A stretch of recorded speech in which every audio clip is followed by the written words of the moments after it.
I don't know why that's not working. Hi everybody, this video lesson is for 3.1 liquid oxygen. I'm going to show you something really quickly. I went through too fast. Look at all my tabs that are open. That's horrible. In today's folder, you're going to see, I know I have a lot of wrestlers gone today, so I want to make sure that you are really clearly understanding the instructions. So today we began chapter 3 in our phase change unit. We gathered more evidence from the SIM, and we read and annotated an article called Liquid Oxygen. Your homework is to simply, first of all, I know I'm sorry you guys that are gone today, but you need to do everything that we did. So if you are absent, you need to copy the PDFs in today's folder into GoodNotes, and then you need to watch the video in today's folder and take notes. There's also inside this folder the PDF for liquid oxygen. This is an article. It's about 3-4 pages long. And so you need to read and annotate that as well. Okay. All right, let's go ahead and get started with the lesson. It's kind of a short one today because I'm giving class time to read and annotate that article. So let's get started.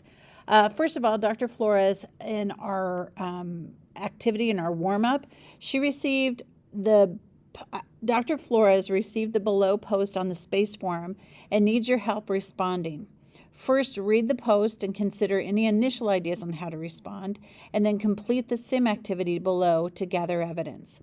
So we have on that forum, Galileo, look at that, isn't that clever? I think that's going to be my new license plate. Galileo asks a question. She says, I read your findings about the lake, but I'm confused about the argument that the lake evaporated between 2007 and 2009.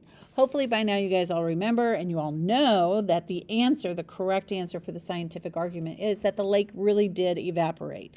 This person says they're confused by that because the evidence shows, and this is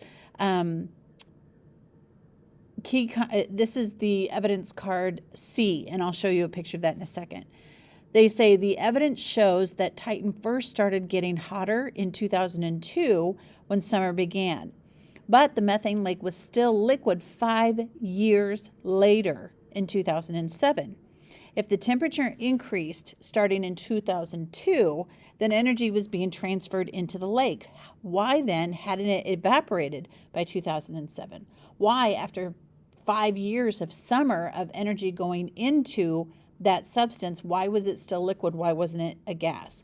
So the kids and I, we just kind of talked about that, got some initial ideas, and then we're going to go to the simulation. Okay, so get on. I'm telling you, you cannot just listen to this. You actually have to get on and do the sim. So if you go into lesson 3.1, activity 1, the warm-up, you're going to be able to launch the sim from there. Or just go ahead and open up the waffle button. And then these are your instructions, okay? Your mission is to investigate how much energy a substance can gain or lose before it changes phase. We have talked already about how, if you remember the video of the butter and the oil, both of them were at the same room temperature, 21 degrees Celsius. Right? When they added energy and energy started going into both substances, the butter remained a solid and the oil remained a liquid, right? And it wasn't until enough energy had been transferred into the butter that then it finally started to melt. So you guys are going to really pay close attention to that in this sim. Complete the steps below to test the possibility that energy was added without the lake changing phase. So follow these instructions, pause the video, and come on back. Okay, so I'm going to jump over here because I want to make sure that you guys are following instructions or answering the questions. This area right here, the second kind of row over, I've got an area for the 3.1.1 warm-up. Do all energy transfers lead to a phase change, and how can you use the information from the sim to respond to the forum user? So I want you guys to consider what you've done in the sim. Go ahead and write that down, okay? Okay, so in chapter 2, we used evidence to develop the argument that the lake on Titan evaporated because the energy was added to it when Titan's summer season began. So let's look at the timeline of Titan's summer to see if we can understand the forum user's question. So remember this was evidence card C. And we can see based on the title, based on the information that we're given, that this is about Titan's summer. Summer began on Titan in 2002.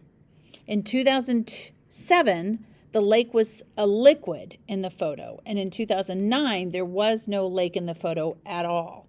In 2010, that's when fall started. So why didn't the liquid methane change phase before 2007? We had a lot of discussion about that. Some people were talking, and the main thing I want you to understand is that it has nothing to do with temperature.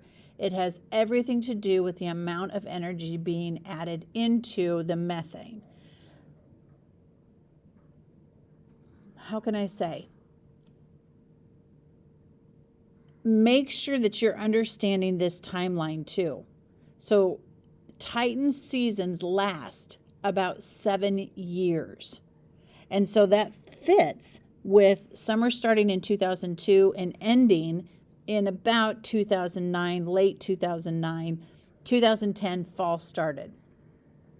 Remember, at the beginning and end of each season, it doesn't immediately change temperature and we just have this super hot day in summer, as soon as it becomes summer. Our first day of summer on Earth isn't until June.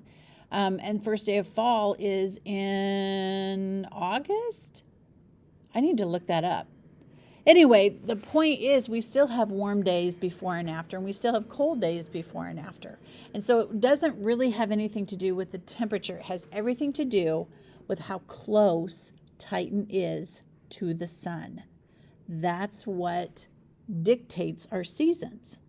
And when we are the farthest away from the sun, that's when we're experiencing winter because we are farther away from the sun. We don't get as much energy transferred into Earth. And the same is true for Titan. And so when Titan is in summer, it's beginning to get closer to the sun. Like it's in that season where it is the closest to the sun, okay? And it's orbiting the sun. And so it takes about 7 years for it to start traveling away from the sun. So I just want to make sure that you think about that. And we're going to read we're going to do another sim tomorrow, and we're going to read this article. So if you're confused about that still, it's okay. I just want you to start thinking about it. Go ahead and in your notes, you should try and write your idea here. Your warm-up idea is not anything other than just your thoughts. And if you need to go back and revise those later on when you have corrected your thinking, that's a great way to learn. So that don't worry about writing something that's not right. Okay, we talked in class about the relationship between FOM and molecular attraction. FOM in a solid, freedom of movement, is pretty high, right? The molecules do not want to move away from each other. The FOM in a liquid is kind of medium, okay? They flow past each other. Oops, I said that completely wrong, didn't I? Freedom of movement in a solid is very low. Those molecules want to stick close together. In a liquid, it's medium, and the FOM in a gas is very high. I want you to consider the idea of attraction level between molecules. And so the level of attraction, how they want to actually come together. And this is a very natural physical, I guess a law of physics.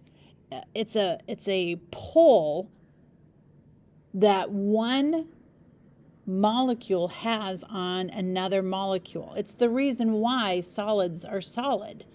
The molecules are so close together, but if I had a pipe and I have it stretched out, it doesn't fall apart. It's gonna stay together. And the reason is because of this molecular attraction between molecules. So the molecular attraction in a solid is very high. The molecular attraction in a liquid is kind of medium. Whoops. They flow past each other, so they're overcoming molecular attraction, but they are gaining molecular or freedom of movement, but they still kind of want to be close together. And then, of course, in a gas, it's very low. Those gases do not want to be attracted to each other. They're very, very far apart.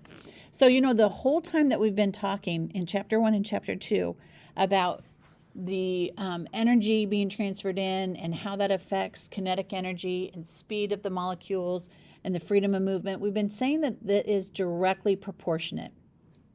So if energy is increased, kinetic energy increases, speed of the molecule increases, temperature increases, freedom of movement increases, and then eventually we're going to have a phase change. This is that last little piece.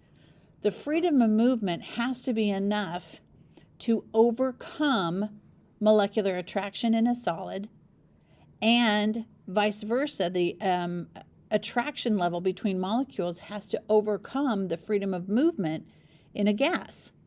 So the attraction level is indirectly proportionate to everything else. If kinetic energy increases and the speed and the FOM increase, attraction decreases. So remember, these are indirectly proportionate. This is something you're going to have to remember and really it's going to take you a couple days to really wrap your mind around this, because we've been so used to saying directly proportionate. You're going to understand it. It's not a hard concept to understand, but you have to train yourself to think before you speak or think before you write, and carefully write down what you mean so you don't make a mistake, okay? The next section that you have is, what is our Chapter 3 question? Let me go back to our slide. The Chapter 3 question then is, why didn't the liquid methane change phase before 2007? Why didn't the liquid methane change phase before 2007? So you guys need to go into the sim. You did this already. Sorry, I'm confusing myself. In activity number 2, you guys went into the sim and added and removed energy. And so I just wanted to we talked about that, about how sometimes, the very first button, the very first time you hit the plus sign, your molecules did not immediately change to a new phase. You did not see a phase change. It took several pushes of that plus button or several pushes of the minus button in order for you to see the phase change. So then over the next 2 lessons, we're going to use our observations to answer this question. And this is the question that's in your notes, and it's on the left-hand side. It says, why doesn't an energy transfer always result in a phase change? How come if energy goes in or out, how come it doesn't immediately happen so that there's a phase change?